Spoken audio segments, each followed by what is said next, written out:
హోటల్కి అయితే వచ్చాము. 3 కర్రీలు, ఏది వంకాయ ప్లస్ ఆలుగడ్డ, పప్పు ప్లస్ ఇదే కర్రీనో అర్థం కావట్లే, వైట్ రైస్ ప్లస్ 4 చపాతీలు. దీని కాస్ట్ వచ్చేసేమో 70 రూపీస్. చూడ్డానికైతే మంచిగా ఉంది, నోరు ఊరుతుంది, కానీ రైసే సరిపోదని చెప్పి బాధ అనిపిస్తుంది. మధ్యాహ్నం కూడా కొంచెమే తిన్నాము, ఫ్రూట్స్ అడ్జస్ట్ అయినాము. అసలు బీపచ్చమైన ఆకలేస్తుంది. ఇది 70 రూపీస్ అంటే సర్లే తెమ్మని చెప్పిన, చూసేసరికి గింతే ఉంది. మళ్ళీ ఇంకో ప్లేట్ తెప్పియాల్సి వస్తుంది కావచ్చు. చపాతీనే నేను తిందాం అనుకున్నా, కానీ చపాతీ విత్ రైస్ వస్తుంది 70 రూపీస్ అనగానే నోరు ఊరింది. కానీ బిస్కెట్ అయింది అనిపిస్తుంది నాకైతే. ఓకే, ఫస్ట్ అయితే మనం ఫుడ్ తిని టేస్ట్ ఎలా ఉందో చెప్తా. చపాతీ అయితే మెత్తగా మంచిగా అయితే ఉంది.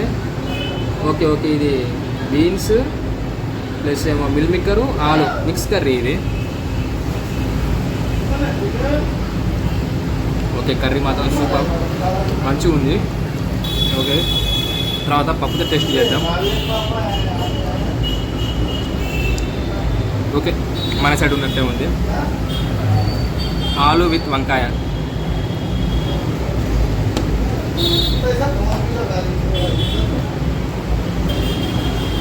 ఓకే, ఇది కూడా సూపర్, బాగుంది. తిన్న తర్వాత మళ్ళీ రూమ్ కాడికి వెళ్తా కదా, అప్పుడు అన్ని విషయాలు అయితే మాట్లాడుకుందాం. ఎడిటింగ్ వర్క్ కూడా చాలా ఉంది, వాళ్ళు తీసిన వీడియో ఎడిటింగ్ వర్క్, అది కూడా చేయాలి. మీరైతే నా వీడియోలో చాలామంది చూస్తున్నారు, కానీ ఫుల్ వీడియో అయితే చూడట్లేదు. ఫుల్ వీడియో చూడండి ఫ్రెండ్స్, చూస్తేనే నేను ఎక్కడున్నా ఏమున్నా ఎక్కడ కూడా ప్లేసెస్ విజిటింగ్ చేస్తాను అనేది మీకైతే అర్థమవుతుంది. ఫుల్ వీడియోకి అయితే చూడండి తప్పకుండా. వీడియో బాగున్నా బాగోలేకపోయినా మీకు నచ్చితే నచ్చిందని కామెంట్ చేయండి, నచ్చకపోతే నచ్చలేదని కామెంట్ చేయండి. దాంట్లో నేనేం ఫీల్ అవ్వను. మళ్ళీ నేను తీసే వీడియోలో ఏమైనా మిస్టేక్ ఉన్నా అది కూడా కామెంట్ చేయండి ఫ్రెండ్స్.